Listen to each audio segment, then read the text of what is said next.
Hello friends, मैं Nandini. Welcome to my YouTube channel. मैंने अपनी पिछली क्लासेस में कार्डियोवास्कुलर सिस्टम के कुछ हिस्ट्री और उसके टर्म्स आपको शेयर किए थे, और आज का भी क्लास हमारा जो है लेक्चर है वो भी कार्डियोवास्कुलर सिस्टम पे ही है। उसके आगे कुछ जो और भी चीज़ें हैं कार्डियोवास्कुलर सिस्टम में अपने को पढ़ने को, वो आज मैं इस क्लास में एक्सप्लेन करूँगी। वीडियो में लास्ट तक बने रहें, आप यहाँ से कुछ ना कुछ नॉलेज गेन करके जाएंगे।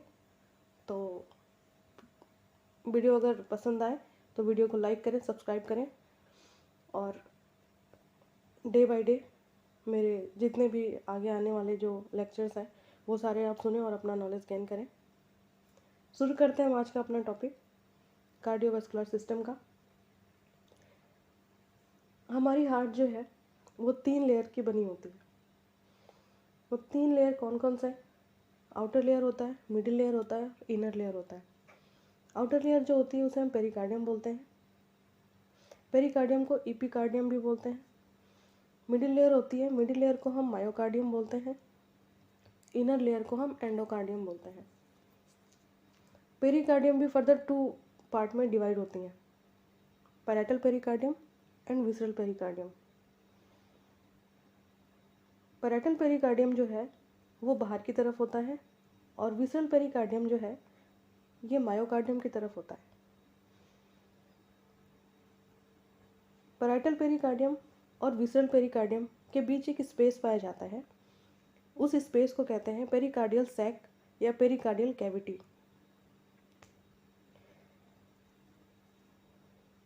अब अपनी सेकेंड लेयर के बारे में पढ़ते हैं। मिडिल लेयर जो है मायोकार्डियम। मायोकार्डियम को हार्ट का कंडक्शन सिस्टम भी कहा जाता है, क्योंकि जो हार्ट की मिडिल लेयर है, मायोकार्डियम है, उसमें lymph vessels, blood vessels, nerve vessels, यहाँ तक कि ऐसे नोड, सिनुसाइडल नोड भी हमारे मायोकार्डियम के लेयर में ही पाए जाते हैं। मतलब हमारे हार्ट के मिडिल लेयर में ही पाए जाते हैं। हमारे हार्ट का मिडिल लेयर बहुत ही इम्पोर्टेंट लेयर माना जाता है, क्योंकि यहाँ पे जितने भी इम्पोर्टेंस जैसे नर्व वेसल्स, ब्लड वेसल्स, ऐसे नोड, लिम्फ जितने भी हैं वो सारे इसी लेयर में पाए जाते हैं। और जैसा कि मैंने अभी बताया कि आउटर लेयर जो है पेरिकार्डियम, उसके 2 पार्ट हैं, पैरेटल पेरिकार्डियम और विसरल पेरिकार्डियम। इनके बीच का जो स्पेस है, इनके बीच में जो स्पेस जिसे हम बोलते हैं पेरिकार्डियल सैक, पेरिकार्डियल सैक में अगर ब्लड का अक्यूमुलेशन हो जाता है तो उसको हम टर्म देते हैं हीमोपेरिकार्डियम। ठीक है, हमने मायोकार्डियम के बारे में पढ़ लिया। मायोकार्डियम भी हमारी इंपॉर्टेंट लेयर होती है हार्ट की, और ये भी एक बहुत ही इंपॉर्टेंट क्वेश्चन है एमसीक्यू के बेस पे कि ऐसे नोड कहाँ प्रेजेंट होती है। तो ऐसे नोड हमारी मिडिल लेयर में मायोकार्डियम में प्रेजेंट होती है। ठीक है, हार्ट का कौन सा पार्ट ऑक्सीजनेटेड ब्लड कैरी करता है? हार्ट का लेफ्ट आर्ट्रियम, जो हमारा लेफ्ट ऑरिकल है उसको लेफ्ट आर्ट्रियम भी बोलते हैं। हार्ट का जो लेफ्ट आर्ट्रियम पार्ट है ना, वो ऑक्सीजनेटेड ब्लड को कैरी करता है। ठीक है, हमारे हार्ट के 4 चैम्बर होते हैं। सबसे ऊपर जो होता है उसको बोलते हैं राइट आर्टियम।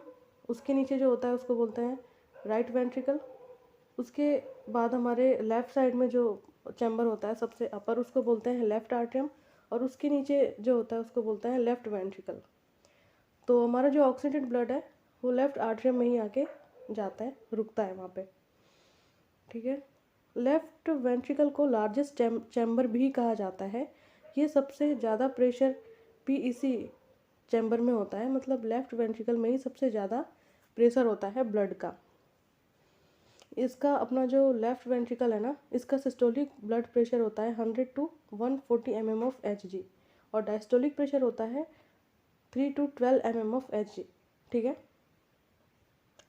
और हमारे जो ये वॉल्व हैं, हमारे हार्ट की जो वॉल्व हैं वो कौन कौन सी वॉल्व होती हैं? अब जैसे जो 4 चैम्बर है, 4 चैम्बर हमारे हार्ट के हैं, तो उनको डिवाइड करने के लिए भी कोई ना कोई ऐसी मेम्ब्रेन या कोई ना कोई ऐसे कस्पिड तो पाए जाते होंगे ना। तो उन्हें हम बोलते हैं वो कस्पिड, उनको हम वॉल्व का नाम देते हैं, जो हमारे 4 चैम्बर को डिवाइड करते हैं। वो कौन कौन से चैम्बर हैं, वो कौन कौन से वॉल्व हैं, वो हम आज देखते हैं। ट्राइकस्पिड वॉल्व, ट्राइकस्पिड वॉल्व जो पाया जाता है वो right atrium and right ventricle के बीच पाया जाता है, ट्राइकस्पिड। इसमें 3 कस्पिड होते हैं, 3 कस्पिड होने की वजह से इसे हम ट्राइकस्पिड कहते हैं। ट्राइकस्पिड के और भी अलग अलग नाम हैं। Tricuspid is the largest valve in the heart. Tricuspid valve को हम largest valve in the heart के नाम से भी जानते हैं। ये अपने हार्ट का सबसे लार्जेस्ट वॉल्व होता है, ठीक है। अगर हमसे कभी एमसीक्यू में पूछे कि हार्ट का सबसे लार्जेस्ट वॉल्व कौन सा है और 4 ऑप्शन देके, तो वहाँ पे हमें अपना आंसर रखना है ट्राइकस्पिड वॉल्व। इसकी साइज होती है 7 to 9 सेंटीमीटर स्क्वायर, ठीक है। तो हमने राइट आर्ट्रियम और राइट वेंट्रिकल के बीच जो वॉल्व पाई जाती है उसके बारे में पढ़ लिया, ट्राइकस्पिड वॉल्व। अब हम पढ़ते हैं लेफ्ट वेंट्रिकल और लेफ्ट आर्ट्रियम और लेफ्ट वेंट्रिकल के बीच कौन सा वॉल्व होता है।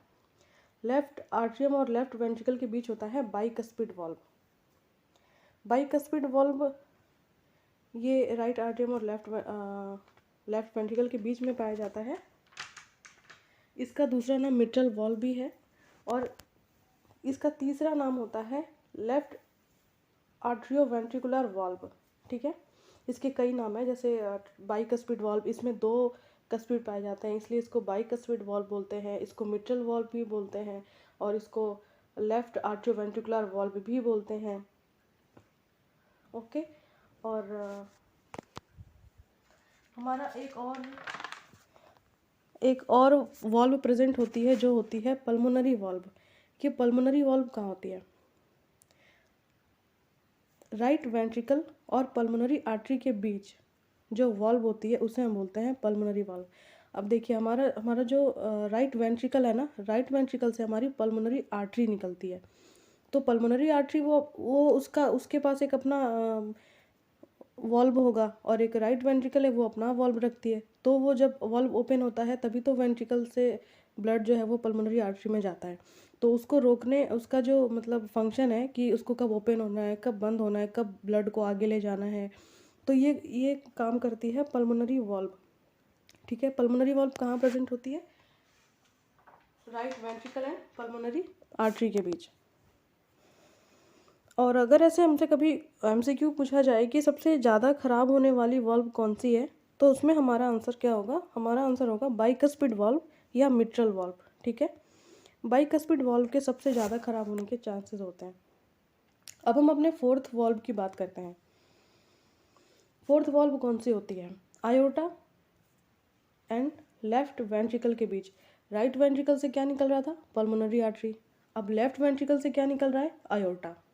आयोटा क्या करती है, वो ऑक्सीजनेटेड ब्लड को कैरी करती है और वो आयोटा के थ्रू फर्दर डिवाइड होके आगे बहुत सारे वेन आर्ट्रियोल्स और वेन्यूल्स कैपिलरीज में डिवाइड होके अलग अलग बॉडी के पार्ट में ब्लड सप्लाई करती हैं।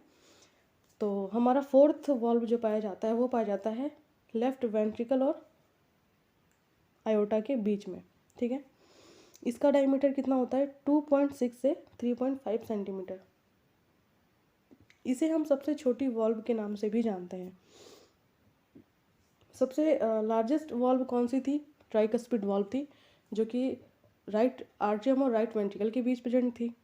सबसे स्मॉलेस्ट अगर वॉल्व पूछे तो क्या बताना है, लेफ्ट वेंट्रिकल और आयोटा के बीच का जो वॉल्व है, बीच का जो कस्पिड है, ठीक है। तो हम जान गए हमारा चौथा जो वॉल्व है उसको हम जानते हैं आयोटिक वॉल्व के नाम से जानते हैं। फिर से एक बार हम इसको रिवाइज कर लेते हैं। हमारी एक ट्राइकस्पिड वॉल्व है, बाइकस्पिड वॉल्व है, पल्मोनरी वॉल्व है, आयोटिक वॉल्व है, ठीक है। 4 वॉल्व पाए जाते हैं। हम अपने कार्डियक आउटपुट को किस फार्मूला के थ्रू हम डिटरमाइन कर सकते हैं, कार्डियक आउटपुट कैसे निकाल सकते हैं। कार्डियक आउटपुट निकालने का एक फार्मूला भी होता है, जैसे heart rate into cardiac output निकालने का एक फार्मूला होता है हमारे कार्डियक में। एक तो हम हार्ट रेट से मल्टीप्लाई करेंगे स्ट्रोक वॉल्यूम, ठीक है। स्ट्रोक वॉल्यूम क्या होता है, स्ट्रोक वॉल्यूम है जैसे कि लेफ्ट वेंट्रिकल है, ये लेफ्ट वेंट्रिकल जब कॉन्ट्रैक्ट होगा तो ब्लड कहाँ जाएगा, ब्लड जो भी उसमें लेफ्ट वेंट्रिकल में हमारे जो ब्लड है वो इजेक्ट होंगे कहाँ, आयोटा में। तो जैसे कि ब्लड आया हमारे फोर पल्मोनरी वेन से आया कहाँ पे, राइट इसमें लेफ्ट आर्ट्रियम में आया, लेफ्ट आर्ट्रियम के बाद से बाइकस्पिड वाल्व के थ्रू कहाँ जाएगा, ये लेफ्ट वेंट्रिकल में जाएगा। लेफ्ट वेंट्रिकल से फिर जब वो लेफ्ट वेंट्रिकल अपनी कॉन्ट्रैक्ट करेगी तो फिर वो सारे ब्लड जो उसमें एक्यूमुलेट हैं वो कहाँ जाएंगे, आयोटा में जाएंगे। तो एक बार जब हमारा हार्ट जो है वो कॉन्ट्रैक्ट करता है, वेंट्रिकल हमारा जो लेफ्ट वेंट्रिकल है वो एक बार कॉन्ट्रैक्ट करता है, तो जितने भी उसमें ब्लड प्रेजेंट है वो जब आयोटा में ऊपर की तरफ इजेक्ट होते हैं, ऊपर की तरफ बढ़ते हैं, तो उसको हम बोलते हैं, उस प्रोसेस को हम बोलते हैं स्ट्रोक वॉल्यूम। ठीक है, वो है स्ट्रोक वॉल्यूम। हमारा स्ट्रोक वॉल्यूम कितना होता है, 1 बीट में, एक बीट में 70 ml ब्लड आयोटा में पहुंचा जा सकता है, पहुंचाया जाता है। मैक्सिमम 130 ml तक भी स्ट्रोक वॉल्यूम जाता है। ठीक है, मतलब एक बार जब हमारा हार्ट बीट करता है ना तो 70 ml ब्लड को आयोटा में छोड़ता है। ठीक है, और इसका फॉर्मूला क्या है, कार्डियक आउटपुट का formula heart rate multiply stroke volume. Heart rate को हम स्ट्रोक वॉल्यूम से मल्टीप्लाई करेंगे। जैसे कि हमारा हार्ट रेट है 72 और हमने बताया कि हमारा स्ट्रोक वॉल्यूम भी कितना होता है, 70 होता है। तो 72 इंटू 70 कितना आ गया, कार्डियक आउटपुट 5040 ml। ठीक है, और नॉर्मल कार्डियक आउटपुट एडल्ट में कितना होता है, 4500 से 5000 ml तक कार्डियक आउटपुट एडल्ट में होता है। अगर कार्डियक आउटपुट हम इन्फेंट की बात करें तो 5000 ml पर मिनट, ये हमारा कार्डियक आउटपुट है। ठीक है, तो हमने इसमें देख लिया कार्डियक आउटपुट हम कैसे निकालेंगे। अगर हमें भी कभी भी ऐसा दिया रहा है कि हार्ट रेट इतना है और हमें उसका स्ट्रोक वॉल्यूम निकालना है, कार्डियक आउटपुट निकालना है, तो हमें ऐसे करना है, heart rate into stroke volume. Heart rate हमारे पास जो प्रेजेंट है वो हम मल्टीप्लाई कर देंगे स्ट्रोक वॉल्यूम से। स्ट्रोक वॉल्यूम हमें 70 रखना है, 70 मल्टीप्लाई करेंगे, जो आंसर आएगा वो हमारा होगा कार्डियक आउटपुट। ठीक है, अगर कार्डियक आउटपुट बढ़ रहा है या घट रहा है तो हम इसका पता लगाने के लिए कौन सा पैरामीटर्स रोल प्ले करता है, कार्डियक आउटपुट बढ़ रहा है या घट रहा है, इसका हम पैरामीटर्स कौन सा रोल प्ले करता है कि कार्डियक आउटपुट बढ़ रहा है या घट रहा है। तो उसमें हमें आंसर लिखना है यूरिन आउटपुट। यूरिन आउटपुट ही एक ऐसा वो पैरामीटर्स है जो हमें ये बताता है कि हमारा कार्डियक आउटपुट घट रहा है या बढ़ रहा है। मैप किसे कहते हैं, मैप क्या होता है, MAP। नॉर्मल मैप मैं बता देती हूँ, 70 से 105 हमारा नॉर्मल वैल्यू होता है मैप का। मैप मीन्स क्या होता है, मीन आर्टियल प्रेशर। ये मीन आर्टियल प्रेशर कैसे निकालते हैं, इसका क्या फॉर्मूला है। जैसे कभी हमसे क्वेश्चन ऐसे आ गया MCQ के बेस पे कि पेशेंट का सिस्टोलिक ब्लड प्रेशर इतना है, डायस्टोलिक ब्लड प्रेशर इतना है, तो उसका मैप कितना होगा, मीन आर्टियल प्रेशर कितना होगा। तो वहाँ पे हमें ना फॉर्मूला पता होना चाहिए कि उसका मीन आर्टियल प्रेशर हम कैसे फाइंड आउट करेंगे। तो उसके लिए फार्मूला होता है कि 2 diastolic plus 1 systolic divide by 3। 2 diastolic मतलब जैसे हमारा नॉर्मल ब्लड प्रेशर कितना होता है, 120/80। 120 क्या है हमारा डायस्टोलिक, 120 क्या है हमारा सिस्टोलिक एंड डायस्टोलिक। तो इसमें हम ऐसे लिखते हैं कि डायस्टोलिक में हमने लिख दिया 80 + 80 और +20। 1 सिस्टोलिक लिखने को बोला है और 2 diastolic plus 1 systolic divided by 3। तो डायस्टोलिक में हमने लिख दिया 120/80 हमारा नॉर्मल ब्लड प्रेशर होता है, 80 + 80 हमने लिख दिया 2 डायस्टोलिक की जगह पे, और प्लस सिस्टोलिक में हमने लिख दिया 120 डिवाइड कर दिया 3 से। तो हम जब 80 + 80 + 120 को प्लस करेंगे तो हमारा आंसर आएगा 280 डिवाइड बाई 3। 280 डिवाइड बाई 3 करके हम आंसर निकालेंगे, हमारा आएगा 93। तो 93 mm ऑफ Hg क्या है, मीन आर्टियल प्रेशर। ठीक है, मीन आर्टियल प्रेशर नॉर्मल कितना होता है, 70 से 105 तक नॉर्मल माना जाता है।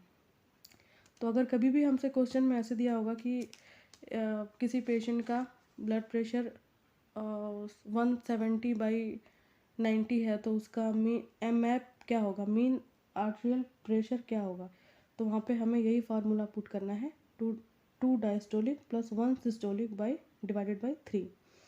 डायस्टोलिक में हम डायस्टोलिक का वैल्यू रख देंगे, सिस्टोलिक में हम सिस्टोलिक का वैल्यू रख देंगे, उनको सबको प्लस करेंगे और देन 3 से डिवाइड कर देंगे। इससे हमारा आ जाएगा मीन आर्टेरियल प्रेशर कितना है। ब्लड सप्लाई टू हार्ट को ब्लड सप्लाई कैसे, कौन सी आर्टरी करती है और कैसे करती है, ये अब हम जानते हैं अपने नेक्स्ट टॉपिक में।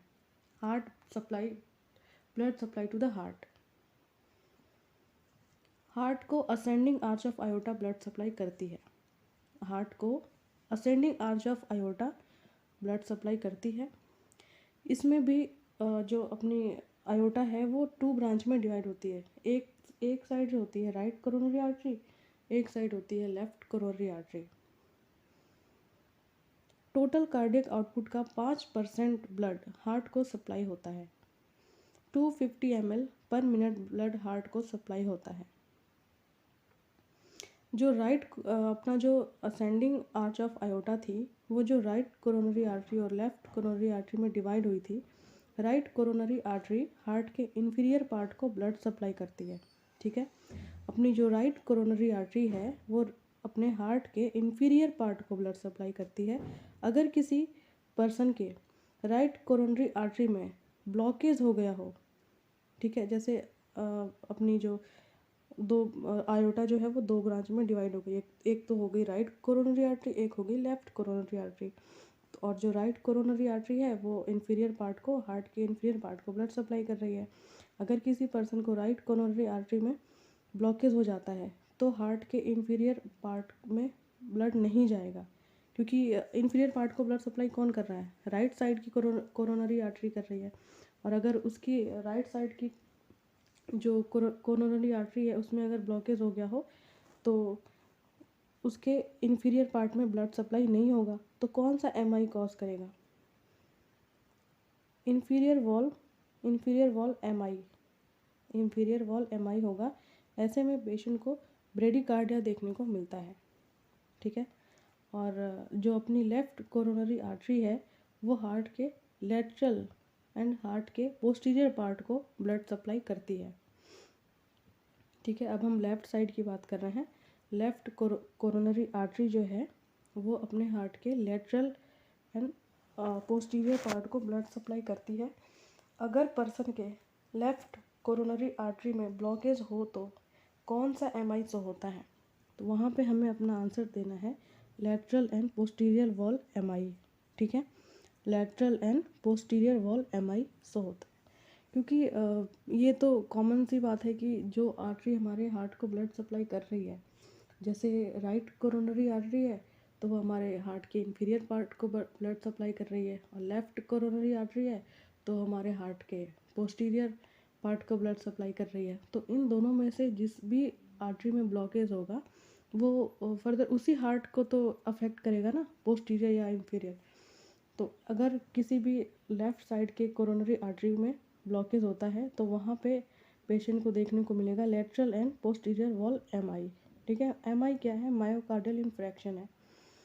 ठीक है, अब अगर हमसे पूछे कि most common artery responsible for MI, सबसे मोस्ट कॉमन आर्टरी कौन सी होती है जो मायोकार्डियल इन्फ्रैक्शन होने में रिस्पॉन्सिबल होती है, MI कॉज करने में रिस्पॉन्सिबल होती है, तो वहाँ पे हमें अपना आंसर लिखना है एंटीरियर डिसेंडिंग आर्टरी। ये लेफ़्ट कोरोनरी आर्टरी को ही बोलते हैं, जो आगे जाके फर्दर डिवाइड हो जाती है, एंटीरियर डिसेंडिंग आर्टरी में डिवाइड हो जाती है। तो सबसे मोस्ट कॉमन आर्टरी जो रिस्पॉन्सिबल होती है MI के लिए वो होती है लेफ़्ट कोरोनरी आर्टरी। अब अगर हमसे ऐसा क्वेश्चन पूछे कि लेफ़्ट कोरोनरी आर्टरी या एंटीरियर डिसेंडिंग आर्टरी में ब्लॉकेज हो गया हो तो कौन सा MI शो होगा, हमारा आंसर होना चाहिए एंटीरियर और सेप्टल वॉल MI। ठीक है, यही सबसे मोस्ट कॉमन MI होती है किसी भी पर्सन में। अब हम बात करते हैं कि अपने हार्ट में कौन सा हार्मोन सिक्रीट होता है। अपने हार्ट में जो हार्मोन सिक्रीट होता है वो हम देखते हैं। Ventricular natriuretic peptide. Ventricular natriuretic peptide.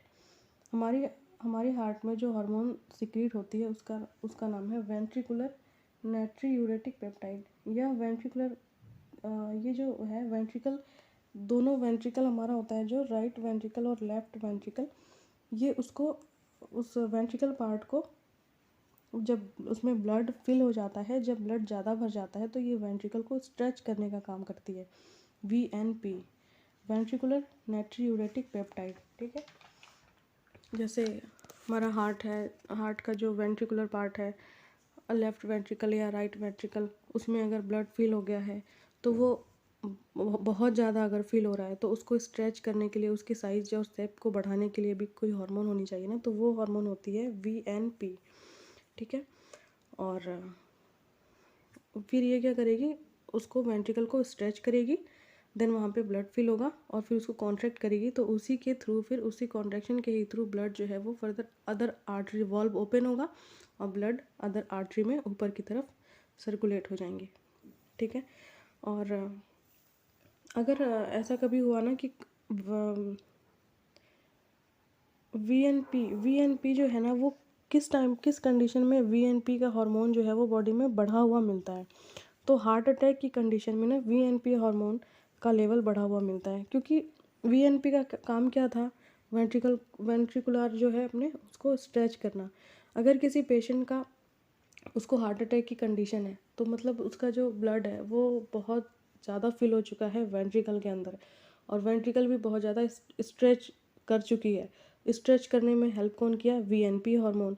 वीएनपी hormone उसको स्ट्रेच कर रहा है, तो अगर पेशेंट को हार्ट अटैक आ गया तो जाहिर सी बात है कि वीएनपी का नॉर्मल लेवल बढ़ेगा, उसका जो वैल्यू है वो बढ़ेगी, जिससे कि हार्ट अटैक हो सकता है पेशेंट को। तो वीएनपी रोल प्ले करता है, ये हार्मोन रोल प्ले करता है वेंट्रिकुलर को स्ट्रेच करने में। ठीक है, और वीएनपी का नॉर्मल वैल्यू जो है, नॉर्मल लेवल जो होता है वो होता है 100 से कम। अगर किसी पेशेंट में वीएनपी हार्मोन का लेवल 100 से कम है तो मतलब उसको हार्ट अटैक के चांसेस नहीं है, ये हार्ट अटैक नहीं हो सकता। अगर वीएनपी का लेवल बढ़ा है तो पेशेंट को हार्ट अटैक कॉज करने के चांसेस हैं। ठीक है, तो यहाँ तक हमने कवर कर लिया। अब हम एक बार सब कुछ रिवाइज कर देते हैं, हमने क्या क्या पढ़ा है। हमने हार्ट की लेयर पढ़ ली, इसकी कौन कौन सी लेयर हैं, outer layer, middle layer, inner layer, pericardium, myocardium, endocardium. Pericardium और पेरिकार्डियम दो पार्ट में डिवाइड होती है, parietal pericardium, whistle pericardium. Parietal pericardium और विसल पेरिकार्डियम के बीच जो स्पेस होता है उसको हम बोलते हैं पेरिकार्डियल सैक, पेरिकार्डियल सैक। और मायोकार्डियम जो लेयर, मिडिल लेयर है, ये इसको कंडक्शन सिस्टम भी कहते हैं, हार्ट का कंडक्शन सिस्टम। इसमें ब्लड वेसल्स, नर्व वेसल्स और लिम्फेटिक वेसल्स प्रेजेंट होते हैं।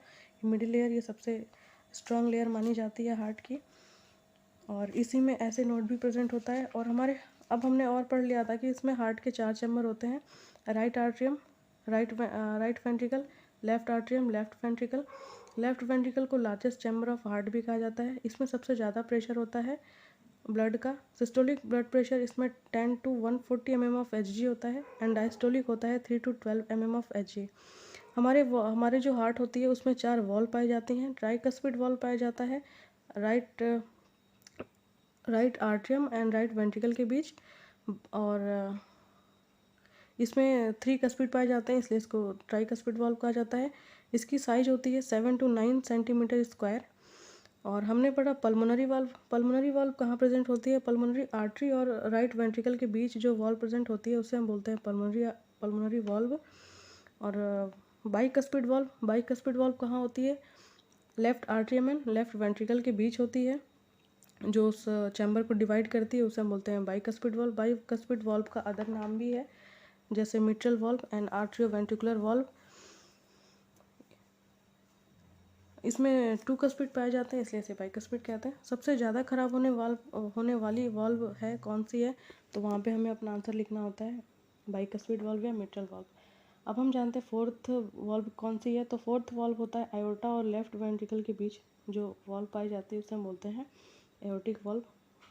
कार्डियक आउटपुट हम कैसे डिटरमाइन करते हैं, उसका फार्मूला क्या है? कार्डियक आउटपुट का फार्मूला होता है heart rate into stroke volume. Stroke volume क्या है? जब हमारा वेंट्रिकुलर पार्ट जो है, लेफ्ट वेंट्रिकुलर पार्ट अगर वो ब्लड से फिल हो चुका है और जब वो कॉन्ट्रैक्ट करके ऊपर की तरफ आयोटा में इजेक्ट होता है, आयोटा में बढ़ता है ऊपर, तो वो जो हर एक मिनट में कॉन्ट्रैक्शन और रिलैक्शन करता है उसे हम बोलते हैं स्ट्रोक वॉल्यूम। हमारा नॉर्मल स्ट्रोक वॉल्यूम कितना होता है? तो एक एडल्ट में होता है 4500 से 5000 ml कार्डियक आउटपुट होता है। इन्फेंट की बात करें तो 5000 ml पर मिनट होता है। और कार्डियक आउटपुट अगर बढ़ रहा है या घट रहा है तो ये कौन सा पैरामीटर इंडिकेट करता है? तो यूरिन आउटपुट हमारा ये पैरामीटर इंडिकेट करता है कि कार्डियक आउटपुट घट रहा है या बढ़ रहा है। मैप क्या होता है? मैप कैसे निकालते हैं? तो मीन आर्टियल प्रेशर यह हम ऐसे निकालते हैं, इसका फॉर्मूला होता है 2 diastolic plus 1 systolic. Two diastolic में हम डायस्टोलिक का जो भी पेशेंट का डायस्टोलिक है बीपी का वो डायस्टोलिक लिख देंगे 2 + 1 सिस्टोलिक लिख देंगे डिवाइड बाई 3। तो सबको हम डायस्टोलिक बाई सिस्टोलिक को प्लस करेंगे, जो आएगा उसमें 3 से डिवाइड कर देंगे, इससे हमारा निकल जाएगा मीन आर्टेरियल ब्लड प्रेशर। और हार्ट को ब्लड सप्लाई कौन करता है? असेंडिंग आर्च ऑफ आयोटा है, वो 2 पार्ट में डिवाइड होती है, right coronary artery and left coronary artery. Right coronary artery जो होती है वो हार्ट के इन्फीरियर पार्ट को ब्लड सप्लाई करती है, और जो लेफ्ट कोरोनरी आर्टरी होती है वो हार्ट के पोस्टीरियर पार्ट को ब्लड सप्लाई करती है। अगर ऐसे किसी पेशेंट में जिसमें राइट कोरोनरी आर्टरी में ब्लॉकेज हो गया हो तो उसे इन्फीरियर वॉल एमआई देखने को मिलता है। अगर किसी पेशेंट का लेफ्ट कोरोनरी आर्टरी ब्लॉकेज हो गया हो तो उस पेशेंट को वहाँ पे lateral and posterior wall MI देखने को मिलता है। मोस्ट कॉमन अगर कोई एमआई किसी पर्सन में देखने को मिलता है तो वो मिलता है lateral and posterior wall MI, जो कि लेफ्ट कोरोनरी आर्टरी में ब्लॉकेज की वजह से देखने को मिलता है। और हमने ये देख लिया कि हार्ट से जो हार्मोन सिक्रेट होते हैं वो होते हैं वीएनपी, वेंट्रिकुलर नेट्रियूरेटिक पेप्टाइड। ये क्या करते हैं? हमारे जो वेंट्रिकुलर पार्ट होता है हमारे हार्ट का उसको स्ट्रेच करने में हेल्प करते हैं। और स्ट्रेच कब करेंगे? जब सारे जो ब्लड है वो जब वेंट्रिकल में आके फिल होते हैं तो उनकी साइज़ को बढ़ाने के लिए वीएनपी हार्मोन उनको स्ट्रेच करता है। और इनका नॉर्मल वीएनपी का नॉर्मल वैल्यू 100 से कम होना चाहिए। अगर 100 से कम है तो पेशेंट में हार्ट अटैक के चांसेस नहीं है, और अगर 100 से ज़्यादा होता है तो पेशेंट में हार्ट अटैक के चांसेस होते हैं। वीएनपी उसी कंडीशन में बढ़ता है जब पेशेंट को हार्ट अटैक हो या उसका वेंट्रिकुलर जो है वो काफ़ी ज़्यादा स्ट्रेच हो चुका होगा, तो ऐसे में वीएनपी का प्रेशर बढ़ जाता है, वीएनपी की वैल्यू बढ़ के आती है। तो आज हमने हार्ट के बारे में इतना कुछ जान लिया। आई होप आपको वीडियो अच्छी लगी हो। अगर वीडियो पसंद आई हो तो वीडियो को लाइक करें, चैनल को सब्सक्राइब करें। आगे ऐसे ही मेरे इन्फॉर्मेटिव और भी सारे वीडियोस देखने के लिए हमारे चैनल को सब्सक्राइब करें। Thank you.